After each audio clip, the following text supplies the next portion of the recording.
Em todas as sociedades, a obediência à autoridade é fundamental à vida coletiva, como fundamental e necessária é também à manutenção, não apenas da ordem social, como da adaptação e sobrevivência dos indivíduos em sistemas de vida grupais.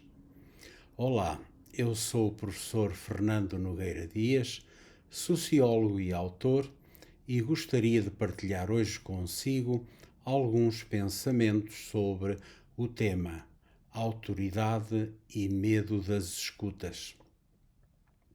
É sabido que uma certa vigilância em qualquer tipo de sociedade é fundamental, se não mesmo exigível, para a regulação da existência humana e da vida coletiva.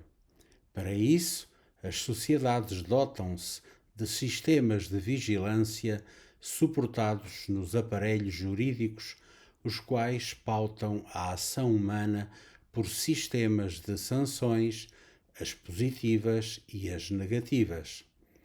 Todavia, a obediência à ordem social ou a interesses coletivos ou mesmo particulares, ao sacrificar sistematicamente os impulsos e as tendências espontâneas, individuais ou sociais da vida cotidiana, incorre no risco de transformar homens e mulheres em indivíduos física e mentalmente mutilados, por sentirem que têm de viver em função dos parâmetros da normalidade ou do politicamente correto, vulgo obedecer à autoridade.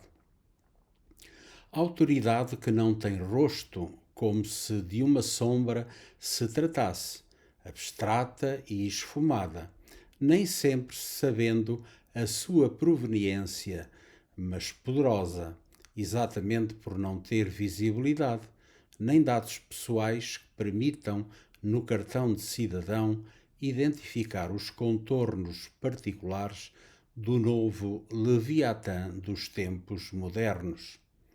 É claro que se sabe ser o Leviatã um monstro marinho, e quando se faz mexer, tremem as águas do mar e a terra circundante, assim como os seus habitantes, lembrando a todos que a qualquer momento um de nós pode ser engolido pelas poderosas mandíbulas do dragão marinho. Vá-se lá saber porquê. A não ser pelo desejo de impor autoridade a todos os animais viventes. Mas que autoridade é esta que põe os homens a dobrarem-se de medo perante ela mesma?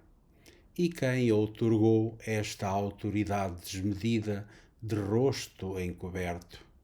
É que não se trata de uma autoridade que exige obediência emanada de uma discussão e decisão democraticamente assumida.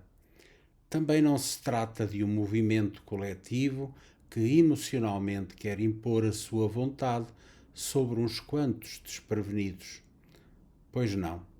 Trata-se de um poder que emana de uma ordem social difusa que assenta em diversos interesses políticos, sociais, profissionais ou outros que nem o próprio Leviatã conhece, dado viver nas profundezas do seu mundo, que é o mundo da sua própria lógica de atuação.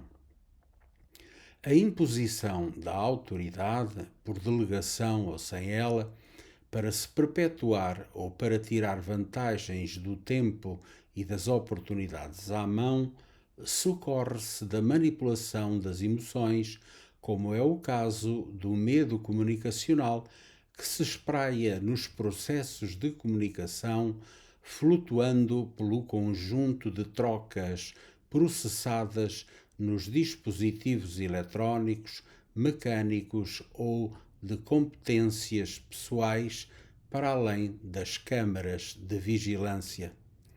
Em pleno exercício das suas competências no desempenho da sua autoridade, o Leviatã dá reviravoltas teimosas e às vezes marotas nos fundos do mar, só para lembrar aos cardumes que aquele meio aquático é o seu terreno humano.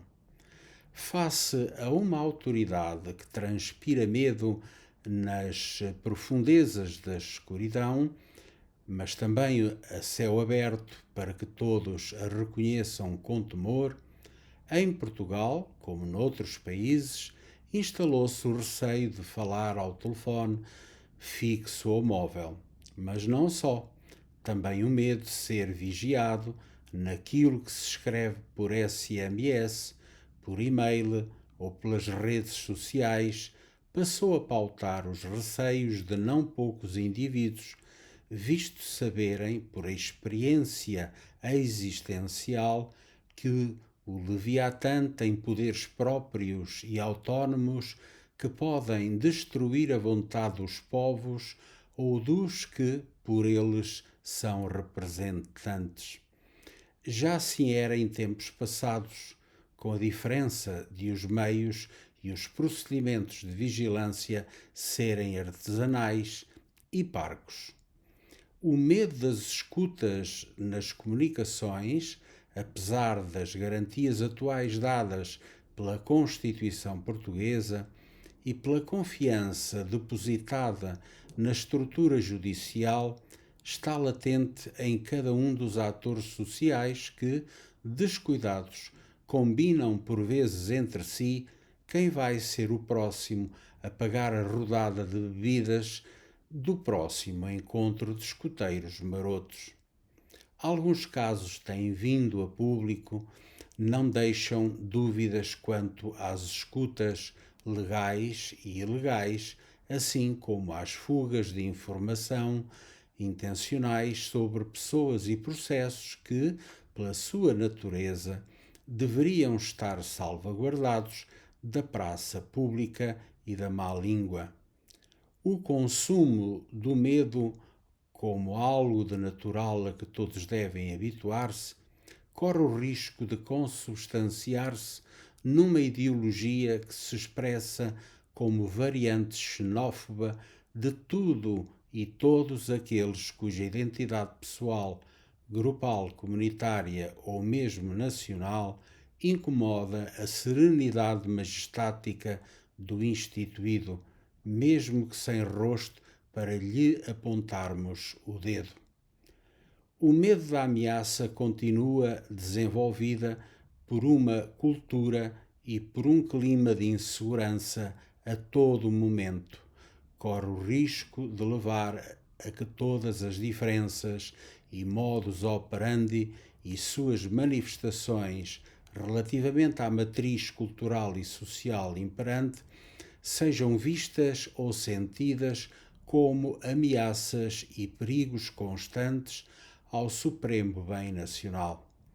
Tal espírito empurrar-nos-á para o fechamento cognitivo, social e cultural, pondo-nos prontamente em alerta e com o dedo em riste para tudo o que é ruído e considerado fora do comum, que não se adequa aos parâmetros da normalidade. Uma identidade assim definida acaba por ser construída em alicerces fundados no egoísmo, num certo autismo e na ausência de solidariedade com os consequentes sentimentos de infelicidade e sofrimento para todos aqueles que se deixam enredar pela cultura do medo. O medo, apesar de essencial para a sobrevivência humana, não é terapia que se recomende para o bem-estar, a felicidade e o desenvolvimento social e humano. Diremos que o medo é um mecanismo alerta para hipotéticas situações de perigo, mas não um alimento aconselhável para o espírito humano, e muito menos um instrumento gracioso ao serviço dos mais poderosos, seja ele de que espécie for, para ser usado a seu belo prazer com propósitos inexplicáveis. Espero que este vídeo tenha sido do seu agrado. Para que possa receber avisos de novos vídeos deste canal, peço-lhe que subscreva o mesmo mais abaixo da imagem. Até breve.